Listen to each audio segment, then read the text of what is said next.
algo que vai tentar mexer um pouco com o nosso cotidiano.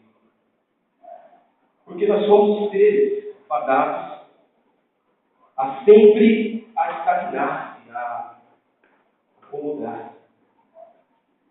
Ser humano, principalmente brasileiro, é incrível como o brasileiro se acomoda. Ele consegue se acomodar debaixo da ponte.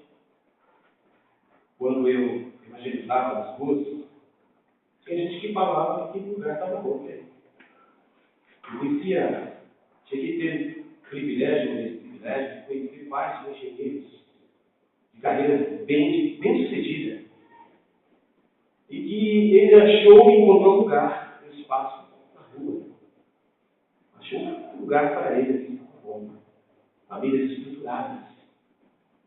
Conheci dirigentes de verdade. E Paulo não deixa de despertar a igreja a nunca se acomodar, nunca ficar no seu ninho, confortável. Porque nós não estamos num mundo tranquilo, nós não estamos num mundo em que abre a porta de sua casa e nos conforta. Nós estamos em um mundo de lágrimas, de sangue, de violência por toda parte.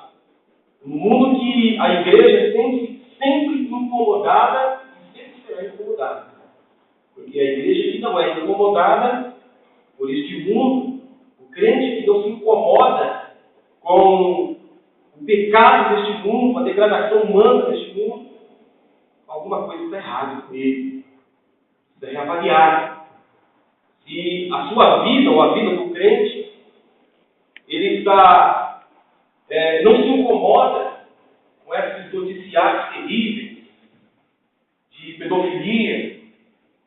Inclusive, a minha esposa estava comentando como o ano passado a criminalidade atingiu as crianças de uma maneira muito específica. E já entrou no ano de 2011 também. Uma criança foi achada dentro de uma caixa de sapato. Como a criminalidade no ano passado atingiu os idosos e as mulheres.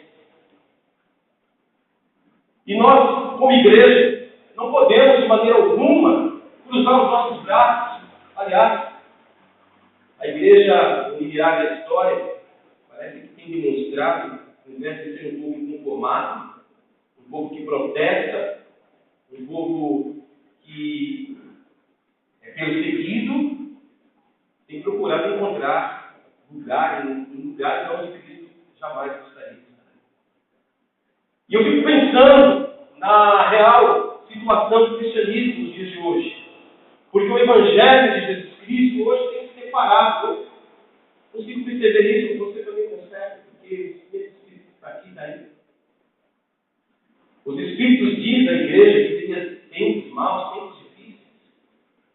E atualmente o Evangelho de Cristo, ele tem que ser parado com dois grandes problemas das igrejas atuais, do povo evangélico, que é a falta de espiritualidade e também o Evangelho da falsa conversão. Atualmente o Evangelho de Cristo tem que ser parado com o Evangelho de gente que carregam Jesus impresso nos bonés, nas camisetas, nos outdoors, nas faixas. Um Cristo que fica no vidro dos carros, que muitas vezes vai anualmente em uma marcha, mesmo impresso no coração. De uma religiosidade sem religião, de um Cristo sem um cristianismo. Infelizmente, nós vivemos uma época em que a falta de espiritualidade tem levado muitos cristãos a se comportarem, ou muitos que se dizem ser cristãos, se comportarem como um carrinho de mão, sendo levados de um lado para o outro, como trampolins pulando de um lado para o outro, buscando experiências atrás de experiências, não se contentando com o Evangelho da graça, sempre buscando novidades, comichões no vídeo, sendo sempre conduzidos por dentro de doutrina. Como se Cristo não bastasse. Infelizmente, muitos dos que se dizem cristãos nos dias de hoje têm trabalhado com as suas vidas, pegando a Bíblia debaixo do braço, abrindo a Bíblia, como se a Bíblia fosse um livro de horóscopo. Como se fosse um livro de lista telefônica. Quer saber sobre o seu futuro? Fecha a Bíblia, levanta para o alto, para se tem algum versículo. Se o versículo cair numa genealogia bem complicada do Velho Testamento, você vai dizer que Deus está falando com ele. Aí ele vai procurar um guru espiritual que revele alguma coisa, porque ele não tem base suficiente para encontrar uma comunhão com Deus. Falta Deus. Ele tem toda a formatação. Tem a Bíblia debaixo do braço, tem os cânticos na língua, tem alguma outra experiência aqui, uma outra experiência ali, mas falta a essência que é Cristo Jesus. Infelizmente, muitos vivem o Evangelho da alegria, da tristeza. Infelizmente, Jesus tem se separado com igrejas, com crentes, que se orgulham muito da sua religiosidade, do seu histórico, do seu envolvimento dentro das suas congregações locais. Muitas vezes dobram o seu joelho para adorar a Deus, para louvar ou orar, mas não para ver a glória de Cristo, mas para ver a glória da sua igreja, do seu ministério, da sua religiosidade.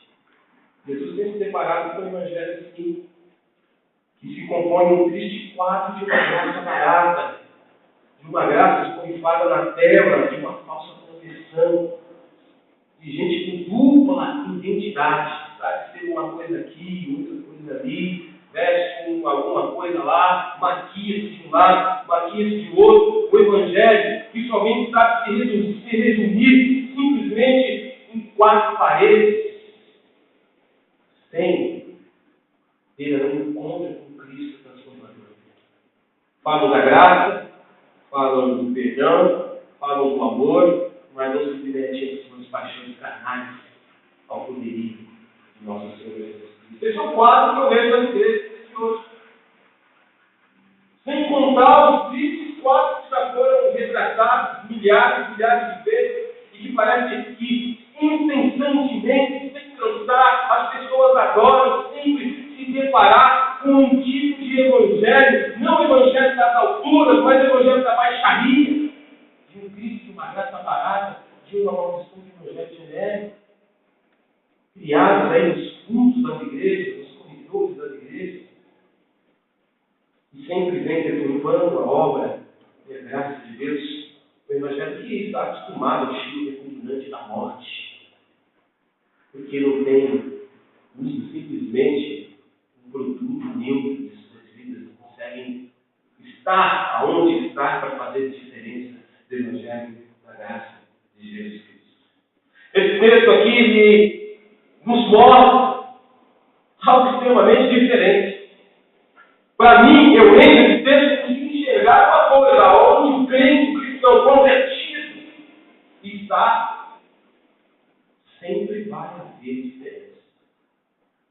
Independente das suas condições, condições financeiras, condições sociais, condições humanas, físicas, limitações, ele sempre fará uma grande diferença, porque na mente dele, através do relacionamento que ele tem com Deus, ele vai ter uma grande certeza que Deus sempre esperará mais dele, porque através do seu relacionamento com Deus, sempre o cristão vai reproduzir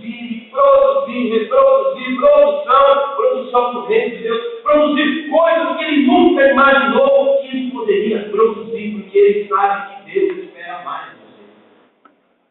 Estamos cansados. O Evangelho é um círculo vicioso, uma mudança. A única mudança que ocorre de ano. Alguma mudança que ocorre porque ele, depois de 50 anos, foi ao shopping e comprou uma blusa nova. Ele da glória. Quem é que encontra com alguém que ama a Cristo? Quem é que encontra com alguém que está apaixonado? Alguém que lhe faz bem e sai com o rosto deprimido, apagado, entristecido, como se estivesse carregando a morte. Esse não é o Evangelho segundo Jesus. É o Evangelho segundo os homens.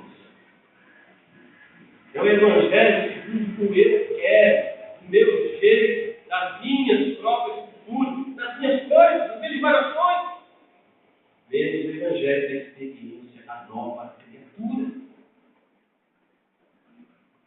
Deus espera mais de você.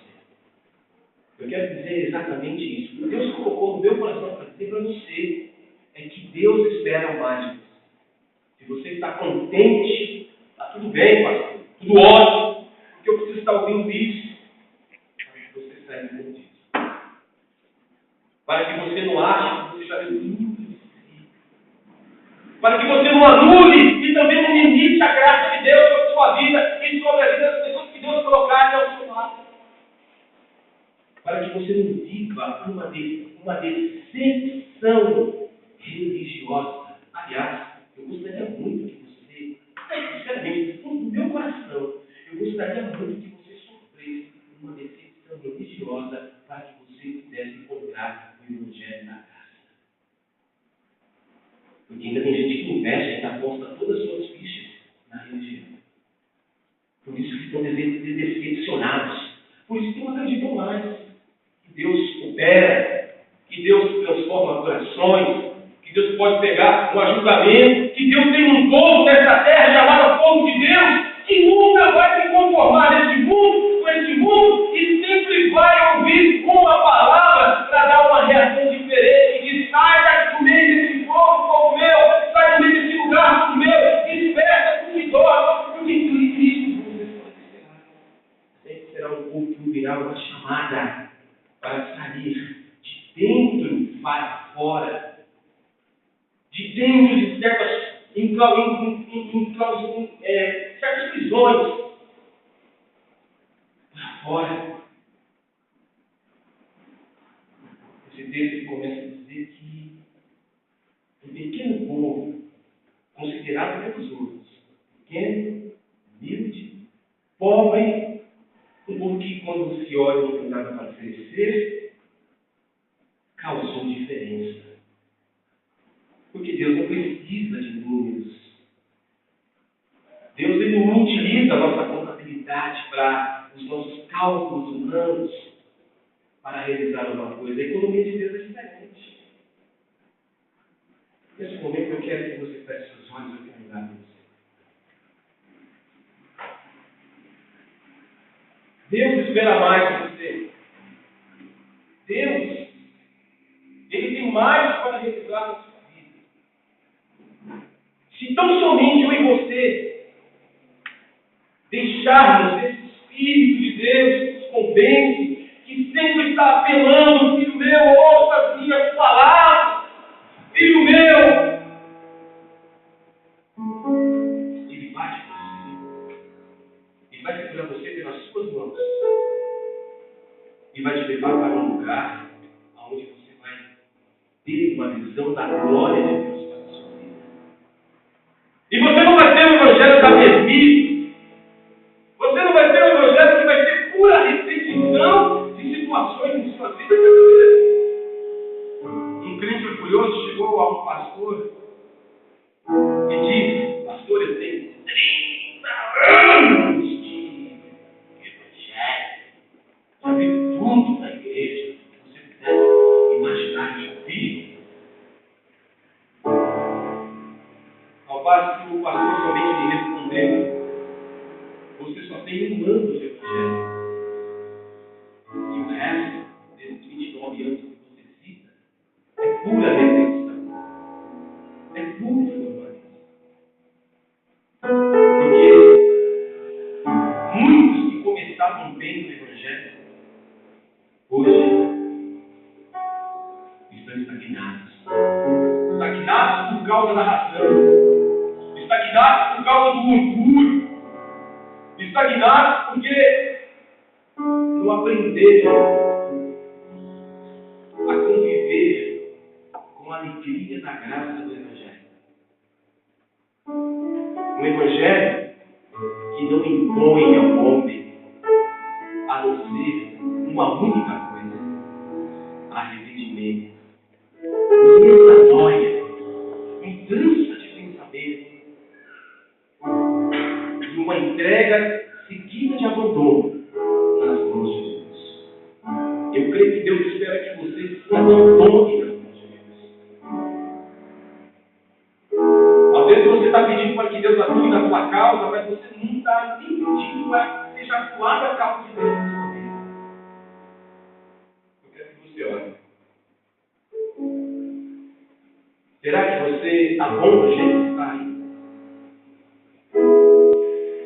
Seu Deus é só isso? É isso que Deus pode fazer na sua vida?